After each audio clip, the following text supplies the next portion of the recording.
Shalom, bonjour, excellent enfant de Dieu. Soyez encore les bienvenus dans ce nouveau numéro où Dieu nous a mis à cœur de partager avec vous sur le thème de la guérison divine. Et nous espérons que Dieu va être une bénédiction pour vous au travers de notre ministère, que Dieu puisse vous bénisse. Donc la guérison divine est un grand thème ou un thème qui fait poser beaucoup de questions dans le milieu des enfants de Dieu, qui se posent la question: pourquoi la maladie, pourquoi moi, pourquoi mon frère, ma soeur, ma femme ou mon enfant. Et donc c'est un sujet d'une grande importance et nous espérons que au travers de ces quelques clarifications que nous allons vous apporter à la lumière de la parole de Dieu, vous serez bénis. Et alors pour cela, j'aimerais proposer quelques points que nous allons aborder et nous allons essayer de voir ensemble comment est-ce que nous allons aller point par point. Et évidemment, le premier point, nous allons parler de l'origine de la maladie et savoir d'où est-ce que la maladie tire son origine. Nous allons parler de l'importance de la guérison selon la parole de Dieu. Nous allons parler de Jéhovah Rapha, qui se présente comme étant l'éternel Dieu qui nous guérit, et nous allons parler des obstacles de la guérison. Alors rapidement, bien-aimés, par rapport à la source de la maladie, bien-aimés, c'est très important de savoir que on ne peut opérer ou recevoir une guérison tant et aussi longtemps qu'on pense ou on est convaincu que Dieu est la source de notre maladie ou que Dieu prend plaisir à envoyer à ses enfants la maladie.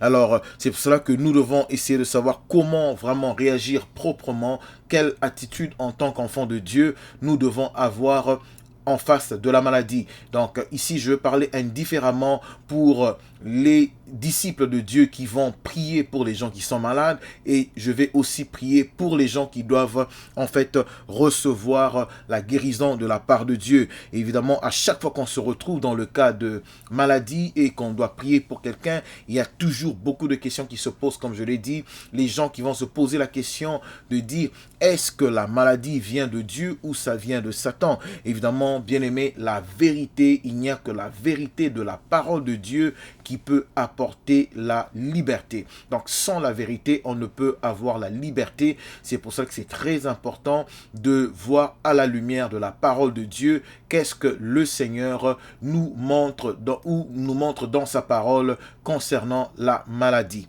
Alors ici, la parole de Dieu nous dit dans Jean le chapitre 14, le verset 6, Jésus lui dit: moi, je suis le chemin, la vérité et la vie.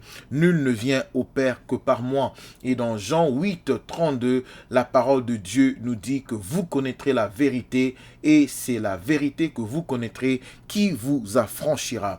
Et alors, on se pose des questions. Est-ce que la maladie est vraiment la volonté de Dieu? Est-ce qu'un Dieu aimant pourrait permettre la maladie dans notre vie?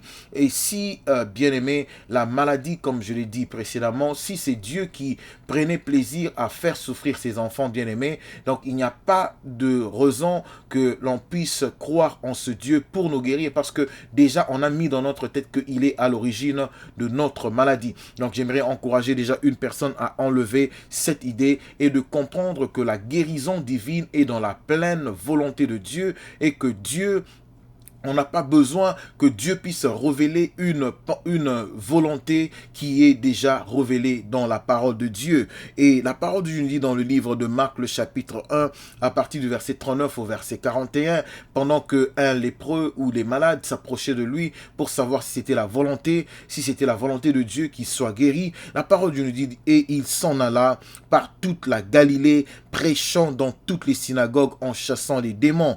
Un lépreux vint à lui et se jetant à genoux, il lui dit d'un ton suppliant: si tu le veux, tu peux me rendre pur. Si tu le veux, tu peux me rendre pur. Jésus, ému de compassion, étendit la main, le toucha et dit: je le veux, je suis pur. Je veux dire à une personne qui me suit en ce moment: tu souffres d'une quelconque maladie, douleur ou quoi que ce soit, j'aimerais te dire avec conviction à la lumière de la parole de Dieu que c'est dans la pleine volonté de Dieu que tu puisses être en bonne santé et que tu puisses te sentir bien, évidemment, pour prendre soin de ta famille, servir le Seigneur et vivre la vie comme monsieur et tout le monde voudrait vivre sa vie, bien-aimé. Donc, je dirais que la guérison divine, bien-aimé, fait partie des promesses qu'un enfant de Dieu doit marcher avec, bien-aimé. On peut se poser la question, bien-aimé, est-ce la volonté de Dieu pour moi d'être malade? Donc, j'avais dit, est-ce que c'est la volonté de Dieu de guérir? J'ai dit, c'est la volonté de Dieu que nous puissions guérir de nos infirmités, de nos maladies. Et la deuxième question, c'est est-ce que la volonté de Dieu pour moi, est-ce que c'est la volonté de Dieu pour moi d'être malade? Est-ce que cette maladie est la volonté de Dieu ou non? La parole de Dieu nous dit clairement, sans ambiguïté, dans le troisième livre de Jean, le chapitre 2, la parole de Dieu nous dit, bien-aimé, je souhaite que tu prospères à tous égards et que tu sois en bonne santé, comme prospère l'état de ton âme. Si Jésus, bien-aimé, guérissait les malades, alors c'est la volonté de Dieu de guérir les malades, bien-aimé. Parce que c'est la volonté du Père de guérir les malades, alors c'est la volonté de Dieu de te guérir, toi qui me suis en ce moment. Évidemment, on peut aussi se poser la question, est-ce pour notre bien que nous sommes malades? La parole de Dieu nous dit dans Romains 8, 28, nous savons du reste que toute chose coopère au bien de ceux qui aiment Dieu, de ceux qui sont appelés selon son dessein. Et j'aime bien mieux la version français courant qui dit, bien-aimé, qui nous donne une compréhension un peu plus claire et plus exacte, qui dit, nous savons que Dieu travaille en tout pour le bien de ceux qui l'aiment, de ceux qu'il a appelés selon son plan. Donc, on voit que selon son plan, donc on voit que l'accent, bien-aimé, ici dans la version français courant, est mis que Dieu travaille en. Donc, je lis encore le verset. Nous savons que Dieu travaille en tout pour le bien. Donc, Dieu travaille en tout pour le bien. Donc, l'accent est mis sur le en, bien-aimé, pour le bien, bien-aimé. Ce n'est pas toute chose qui travaille pour notre bien. Toute chose ne travaille pas pour notre bien, mais à la place plutôt, on a utilisé le en toute chose. Dieu travaille en toute chose. Donc, si la maladie est déjà là, Dieu va travailler au travers de la maladie pour que nous puissions évidemment sortir de la maladie, et nous allons essayer de voir quelques cas d'exclusion pendant qu'on va avancer, bien-aimé. Et on peut se poser la question, bien-aimé, est-ce que c'est pour nous discipliner? Est-ce que Dieu prend plaisir de nous voir dans la souffrance, bien-aimé? C'est des questions que nous allons répondre. On peut se poser la question, est-ce que Dieu permet que cela arrive? Est-ce que Dieu permet que cela arrive? Dieu dit dans Genèse le chapitre 1, le verset 26, Dieu dit, faisons l'homme à notre image, selon notre ressemblance pour qu'il domine. Dieu nous a créés, bien-aimés, pour que nous puissions dominer sur la maladie. Dans Matthieu 16, verset 19, la parole de Dieu nous dit, je te donnerai les clés du royaume des cieux. Je te donnerai les clés du royaume des cieux. Ce que tu lieras sur la terre sera lié dans les cieux, et ce que tu délieras sur la terre sera délié dans les cieux. Dans Luc 10, 19, la parole de Dieu nous dit, voici, je vous ai donné le pouvoir de marcher sur les serpents, sur les scorpions et sur toute la puissance de la maladie. Dans Éphésiens, le chapitre 4, 27, la parole de Dieu nous dit, nous parlons toujours de l'origine de la maladie, la parole de Dieu nous dit, ne donnez pas accès au diable. Est-ce possible qu'une personne, dans sa manière de se conduire, d'une manière ou d'une autre, ait donné accès au diable? Oui, je peux répondre affirmativement que cela est possible. Et l'apôtre Jacques nous le dit encore dans le 4e chapitre de Jacques, le verset 7. Nous parlons toujours de l'origine de la maladie. La parole de Dieu nous dit, résistez au diable et il fuira loin de vous. Résistez au diable et il fuira loin de vous. Donc, on voit que Dieu nous donne l'autorité donc de résister au diable, de résister à l'infirmité et de résister, bien-aimé, à toutes sortes de malédictions qui viennent en fait squatter notre santé. Mais donc, c'est-à-dire que si nous n'avons pas résisté au diable d'une manière ou d'une autre en vivant dans le péché, et vous savez qu'il y a certaines pratiques qui occasionnent d'office certaines maladies, bien-aimé. Nous parlons toujours de la source de la maladie. Donc, l'homme aussi en soi peut être comment je vais dire, responsable de sa maladie, par sa manière de manger, ses saines habitudes, voilà, la nourriture que nous prenons, manque d'exercice corporel, et bien, vous connaissez, la liste est longue, bien aimé, et comme je l'ai dit précédemment aussi, certains péchés qui occasionnent aussi certaines maladies. Mais dans ce cas, bien aimé, de figure, nous sommes là pour vous parler de la guérison divine. C'est pour cela que, avant de bien comprendre la guérison divine,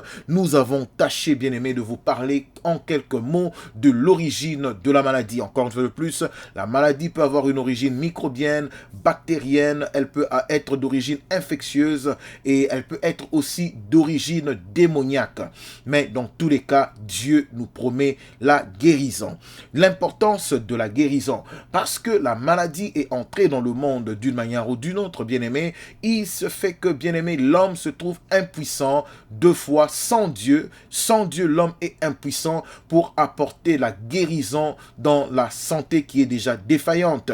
Alors, nous allons voir pourquoi est-ce que Dieu se présente comme Jéhovah Rapha. Il se présente comme Jéhovah Rapha parce que justement, il donne de l'importance à la santé ou à la santé divine. Dans Exode, le chapitre 15, le verset 26, la parole de Dieu nous dit « Car je suis l'Éternel qui te guérit ». C'est comme ça que l'Éternel se présentait au peuple d'Israël en leur donnant cette parole quand ils sortaient de l'esclavage en Égypte pour entrer dans la terre promise. On va en arriver. On voit que Dieu lui-même dit...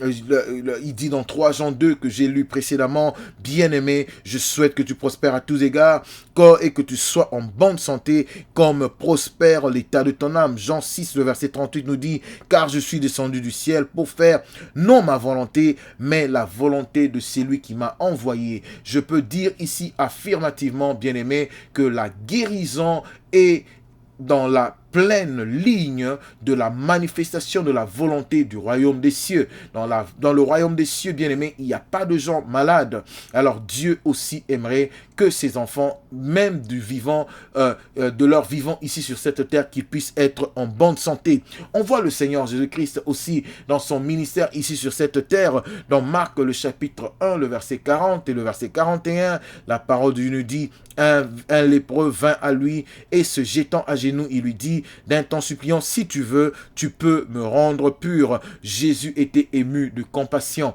Jésus est toujours ému de compassion à chaque fois qu'il se trouve en face d'un malade. Donc toi qui me suis en ce moment, si tu es malade, j'aimerais juste te dire que sache que le Seigneur Jésus-Christ est ému de compassion pour toi et il est prêt à te guérir. Que le Seigneur vous fasse grâce. Dans le livre bien-aimé de Hébreux, le chapitre 10, le verset 7, la parole nous dit, alors j'ai dit, voici je viens, dans le rouleau du livre de vie, il est écrit à mon sujet, pour faire, ô Dieu, ta volonté. Le Seigneur Jésus-Christ est entré dans le monde pour faire la volonté de Dieu qui est son Père. Ou en d'autres termes, il est venu ici pour ne rien faire que ce que il a vu le Père faire ou ce que le Père lui a demandé de faire. Et nous avons compris que c'est dans la pleine volonté de Dieu que nous puissions être en bonne santé. Mais c'est quoi la part du Saint-Esprit aussi dans ce processus de guérison? J'aime bien le verset de Luc, le chapitre 4, le verset 18, la parole de Dieu nous dit,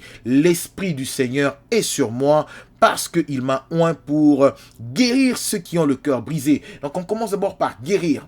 Donc c'est l'Esprit du Seigneur est sur moi, c'est le Seigneur Jésus-Christ qui le disait. L'onction du Seigneur qui était sur lui avait comme première mission de guérir les cœurs brisés. Alors les cœurs brisés révèlent cette réalité intérieure de l'homme. Bien-aimé, si Dieu est en mesure de guérir l'intérieur de l'homme, pensez-vous qu'il ne serait pas en mesure de guérir l'extérieur de l'homme?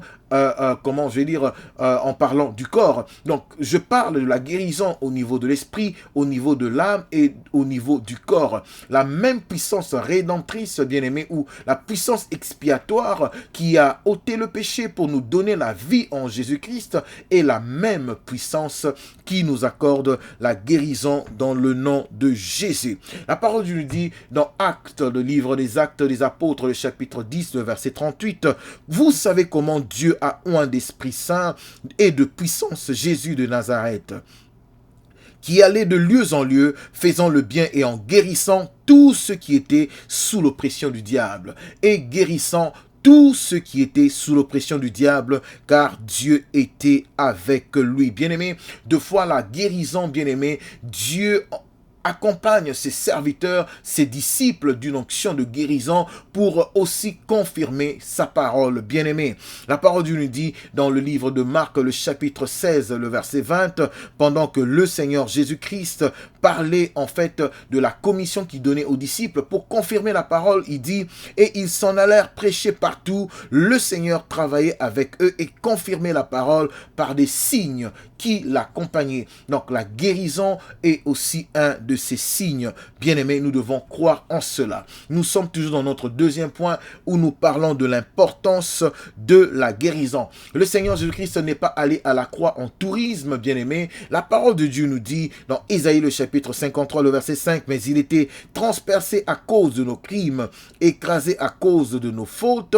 Le châtiment qui nous donne la paix est tombé sur lui et c'est par ses meurtrissures que nous sommes guéris. Jésus-Christ ne s'est pas fait mal, il n'a pas eu les meurtrissures. Bien-aimés, les meurtrissures de Jésus-Christ n'ont pas servi à rien. Ils ont servi pour ma guérison, pour ta guérison et pour la guérison de tous ceux-là qui croient aux promesses de l'Éternel Dieu des armées. Dans mon troisième point, l'Éternel se présente comme étant Jéhovah Rapha, comme étant l'Éternel Dieu qui te guérit. Et alors, pour faciliter la compréhension, vous allez comprendre que nous allons devoir relire certains versets de manière répétitive pour que nous puissions en tirer autant que nous pouvons tirer des versets, pour que nous puissions en tirer les sens autant que nous pourrons. Bien-aimés, l'Éternel se présente comme étant Jéhovah Rapha. Quand il sortait le peuple d'Israël de l'esclavage en Égypte, il leur a donné une parole, bien-aimés. La parole de Dieu nous dit dans le livre de Psaume, le chapitre 107, le verset 20, que dans leur détresse, ils ont invoqué l'Éternel. L'Éternel envoya sa parole et sa parole les guérit. L'Éternel envoya sa parole et sa parole les guérit. L'Éternel envoya sa parole et sa parole les guérit. Dans le livre de Romains, le chapitre 1, le verset 16, j'aime cette parole que Paul dit dans Romains. Il dit que je n'ai point honte de l'évangile, car je n'ai point honte de l'évangile, parce que c'est une puissance de Dieu pour le salut de quiconque croit. Je n'ai point honte de l'évangile parce que c'est la puissance de Dieu, c'est la puissance de Dieu pour le salut de quiconque croit. Donc, Paul parlait de l'évangile qui est la bonne nouvelle, bien-aimé. Mais cette bonne nouvelle, bien-aimé, qui est remplie des bonnes promesses pour les enfants de Dieu, bien-aimé, à chaque fois que nous mettons la foi dans une promesse de Dieu, la promesse de Dieu est transformée dans la puissance de Dieu pour accomplir ce que Dieu a promis dans la promesse, bien-aimé. Car je n'ai point honte de l'évangile, c'est une puissance de Dieu. L'évangile est rempli, regorge de beaucoup de promesses, bien-aimé. Et alors, à chaque fois que nous identifions, donc je vais dire qu'il est de notre responsabilité en tant qu'enfant de Dieu de chercher dans la parole de Dieu toutes les promesses qui non seulement s'appliquent à la maladie, mais toutes les promesses qui s'appliquent à nos problèmes, les problèmes par lesquels nous passons. Quand nous mettons la main dans ces promesses et que nous ajoutons la foi, nous croyons en ce que Dieu dit dans sa parole, bien-aimé, les promesses de Dieu sont transformées en puissance de Dieu pour nous sortir des problèmes par lesquels nous passons. Et dans ce cas, comme nous avons dit, nous parlons de l'Éternel Dieu qui guérit, qui te guérit, ou Jéhovah Rapha. Dans notre troisième point, il s'est présenté au peuple d'Israël comme étant le Jéhovah Rapha. Bien-aimé, je vais dire dans Hébreux, le chapitre 11, le verset 6, l'importance de la foi, bien-aimé. La parole de Dieu nous dit que sans la foi, il est impossible de lui être agréable. Parce qu'il faut que celui qui s'approche de Dieu puisse croire que l'Éternel Dieu est vivant, bien-aimé. Sans la foi, il est impossible d'être agréable à Dieu. Pourquoi nous avons besoin de la foi? Nous avons besoin de la foi pour activer les promesses de Dieu. Quand les promesses de Dieu sont activées dans la vie d'une personne, ces promesses deviennent donc la puissance de Dieu qui agit dans la vie de cette personne. Dans le livre de Jérémie, le chapitre 1, le verset 12, j'aime ce que le Seigneur dit au travers de son serviteur Jérémie, je lis la parole pour vous. Dieu dit qu'il veille, bien-aimé, sur sa parole pour veiller à l'accomplir.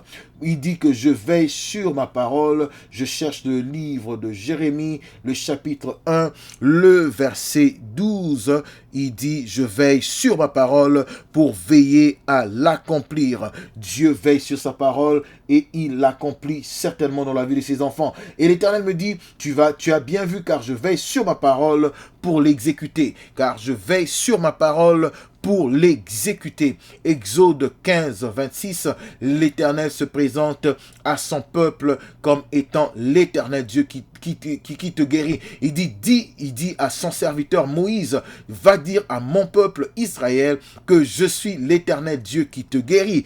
Et bien aimé, tout le peuple d'Israël, la parole de Dieu nous dit dans le livre de Nombres, bien aimé, que ce peuple était constitué à peu près dans Nombre 21, le verset 9, que ce peuple était constitué à peu près de 600 000 hommes. Et de ces 600 000 hommes, bien-aimés, c'est sans compter les femmes. Donc, si on doit rajouter les femmes bien-aimées, donc on peut évaluer la population à peu près à 2 millions ou 3 millions d'habitants. Et tous ces 3 millions d'habitants bien-aimés se sont saisis de la promesse de Dieu. Ils ont cru en ce que Jéhovah Rapha avait dit, je suis l'Éternel Dieu qui te guérit. Et qu'est-ce que, bien-aimé, ça produit dans le peuple d'Israël? Le livre de Psaume nous le dit dans le psaume 105, le verset 37, le psaume 105, le verset 37 nous dit que, bien-aimé, le peuple d'Israël est sorti de l'Égypte et pendant qu'il sortait, bien-aimé, ils sortirent son peuple avec de l'argent et de l'or et nul ne chancela parmi ces tribus. Nul ne chancela, ou en d'autres termes, nulle personne n'était malade.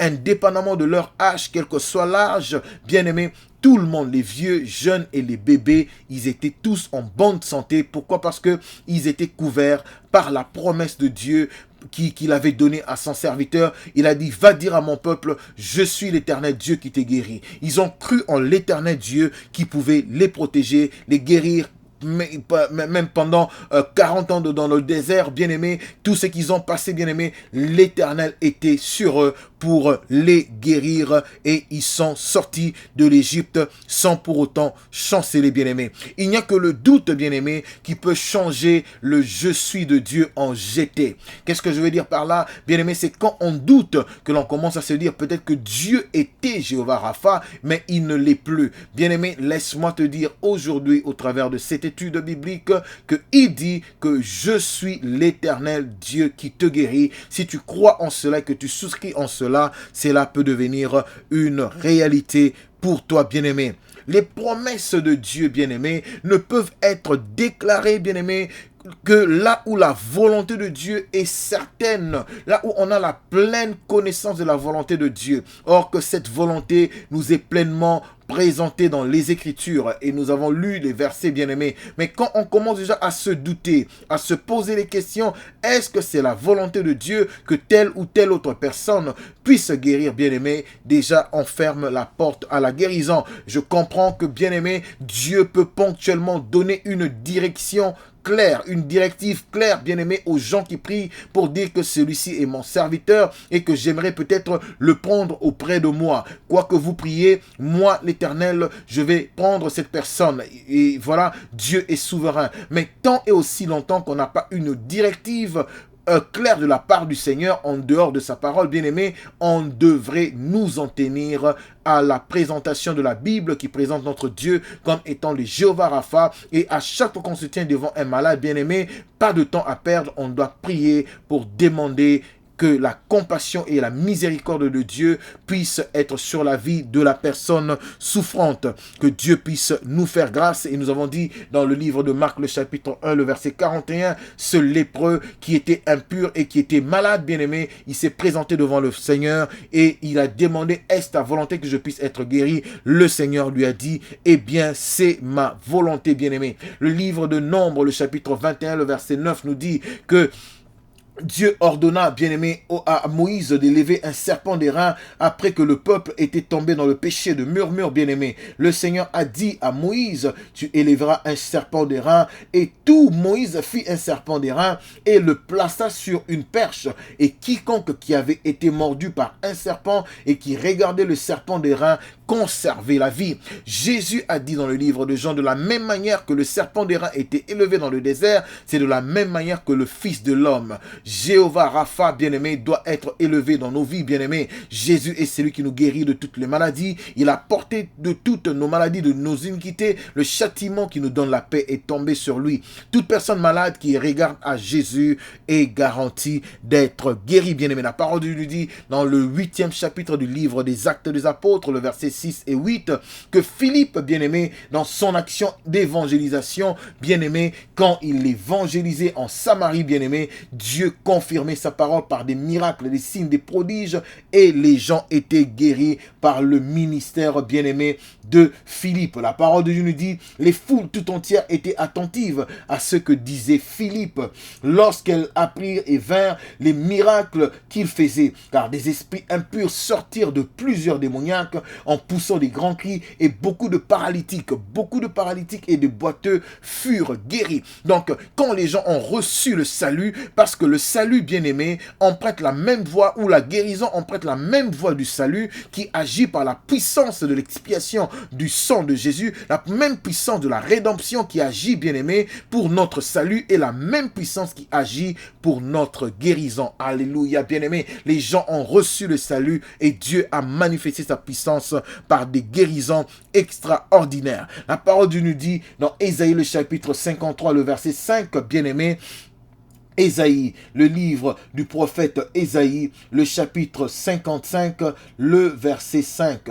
Ésaïe, le chapitre 53, je m'excuse, pas 55, Ésaïe 53, le verset 5, la parole de Dieu nous dit, « Mais il était blessé pour nos péchés, brisé pour nos iniquités, le châtiment qui nous donne la paix est tombé sur lui, et c'est par ses meurtrissures que nous sommes guéris. » Les meurtrissures de Jésus, bien-aimé, ont une efficacité jusqu'en ce jour, bien-aimé. Si Dieu peut pardonner nos péchés comme nous avons vu ici, si Dieu peut pardonner nos péchés, nos iniquités, bien-aimé, il peut aussi guérir le corps, bien-aimé. Dieu guérit ou il délivre l'esprit, l'âme et le corps. L'âme et l'esprit ont besoin d'un corps en santé pour pouvoir faire la mission que Dieu nous a donnée ici sur cette terre. C'est cela que le livre de Psaume 103, le verset 3 nous dit, Psaume 103, le verset 3 nous dit, je trouve Psaume 103, le verset 3 nous dit, c'est lui qui pardonne toutes tes iniquités et qui guérit toutes tes maladies. C'est lui qui pardonne toutes tes iniquités et qui guérit toutes les maladies. Dans l'origine ou dans la source de la maladie, nous avons dit que le péché peut aussi être une porte ouverte pour que le diable puisse entrer. Nous bénissons le Seigneur pour cela. Bien-aimés, c'est dans la pleine volonté de Dieu que nous puissions être en bonne santé. Parce que c'est la volonté de Dieu, bien-aimés. Jésus donna dans Matthieu le chapitre 10, le verset 7, lui-même qui guérissait Jésus, il a donné ce pouvoir aux 12 apôtres, et non seulement il a donné aux 12 apôtres, il donna aussi aux 70, bien-aimés. La parole de Dieu nous dit, allez prêcher et dites le royaume des cieux est proche. Guérissez les malades. Guérissez les malades n'est pas une suggestion, guérissez les malades n'est pas une hypothèse, guérissez les malades est un ordre et un commandement que nous avons reçu de la part du Seigneur. Il dit guérissez les malades et ressuscitez les morts, purifiez les lépreux, chassez les démons. Vous avez reçu gratuitement et donné gratuitement. La même puissance qui était donnée aux 12, aux 70 est la même puissance qui est donnée à tous les disciples qui sont réellement nés de nouveau et qui marchent dans la crainte et dans la connaissance du Seigneur. La foi, bien-aimée, est la seule puissance que Dieu a mise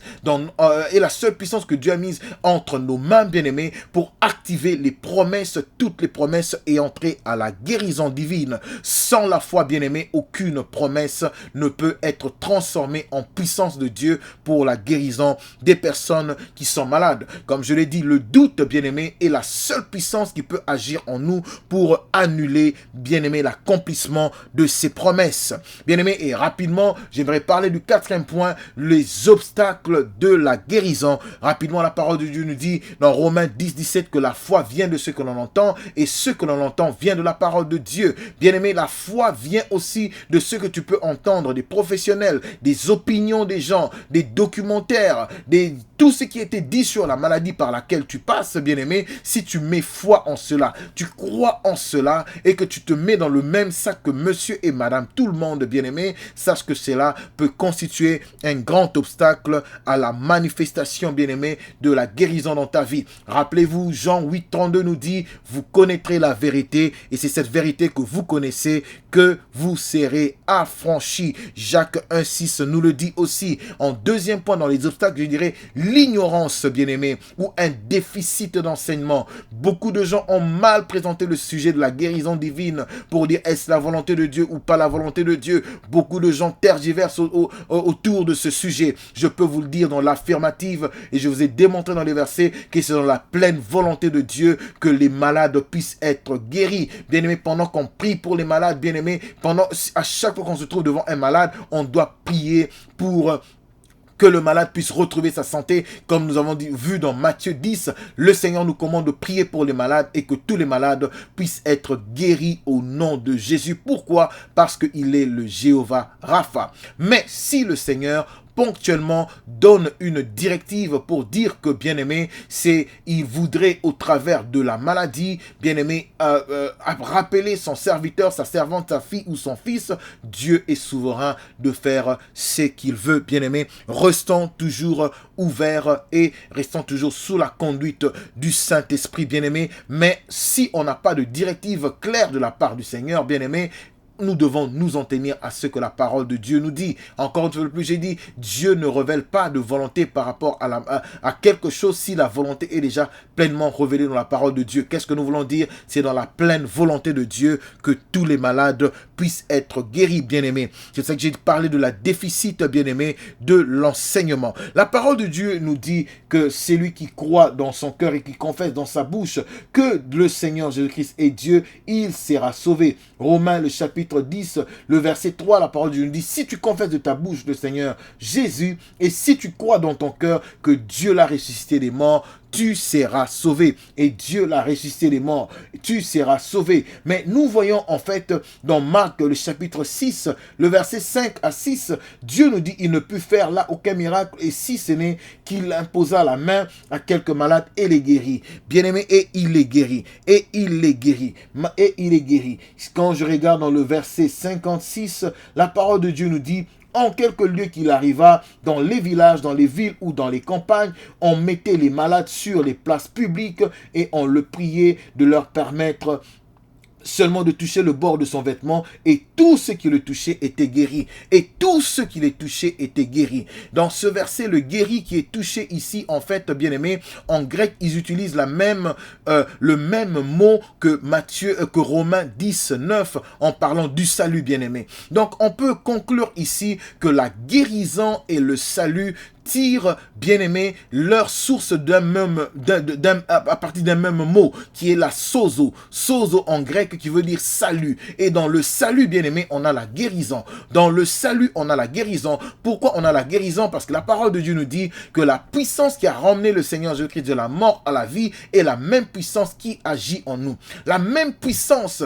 rédemptrice, bien-aimé, qui a agi dans la personne du Seigneur Jésus-Christ est la même puissance qui agit en nous, bien-aimés. Nous croyons à cette puissance de l'expiation, à cette puissance et cette alliance expiatoire que nous avons avec le Seigneur Jésus-Christ au travers de la foi. Si Dieu est en mesure de sauver l'âme, l'esprit, il est aussi en mesure de sauver le corps qui est malade. C'est pour cela que l'apôtre Pierre pouvait dire dans 1 Pierre le chapitre 2, le verset 24, qu'il s'est chargé, 1 Pierre 2, 24, lui qui a porté lui-même nos péchés en son corps sur le bois, afin que, mort au péché, nous vivions pour la justice. Lui par les meurtrissures duquel nous sommes guéris. Lui par les meurtrissures duquel nous sommes guéris, bien-aimés. Si Dieu a porté nos péchés, nos maladies, pourquoi aujourd'hui nous devons nous taper le luxe de vouloir porter nos péchés et nos maladies? Christ l'a déjà emmené à la croix. 1 Corinthiens le chapitre 6, le verset 20, la parole de Dieu nous dit, car vous avez été rachetés à un grand prix. Glorifiez donc Dieu dans votre corps. Bien-aimés, nous devons glorifier Dieu en esprit, nous devons glorifier Dieu dans notre âme, nous devons aussi glorifier Dieu dans notre corps. Je prie que tout ce qui est en toi puisse glorifier le Seigneur, comme nous dit le livre de Psaumes. La parole de Dieu nous dit, glorifiez donc Dieu dans votre corps et dans votre esprit qui appartiennent à Dieu. Ton corps, ton âme et ton esprit appartiennent à Dieu, bien-aimé. Les obstacles de la guérison, bien-aimé, un autre obstacle, c'est que les gens de foi, c'est triste d'entendre dans le milieu chrétien, les gens disent ma maladie, ou permettre aux gens de parler de toi en termes de ta maladie. Est-ce que ta maladie? Est-ce que ma maladie? Bien-aimé, on ne peut vaincre un ennemi qu'on ne peut, bien-aimé, descendre. Bien-aimé, il y a d'autres personnes qui mettent leur maladie dans un grand piédestal. Ils disent ma maladie, une grande maladie, une maladie virulente, quelle que soit la virulence, quelle que soit la durée, l'ampleur de la maladie, bien-aimé. N'essaye jamais de surélever ta maladie. Surélève plutôt celui qui est mort à la croix pour toi, comme j'ai dit dans Jean 2, de la même manière que le serpent des reins était élevé dans le désert, de la même manière que le Fils de l'homme doit être élevé. Élève Jésus dans ta vie quand tu as été mordu par la maladie, par une infection, par une maladie dégénérative, une maladie qui n'est pas curable, bien-aimé. Regarde vers le Seigneur Jésus-Christ, ne regarde pas vers ta maladie et tu seras guéri. Que le Seigneur puisse vous faire grâce, bien-aimé.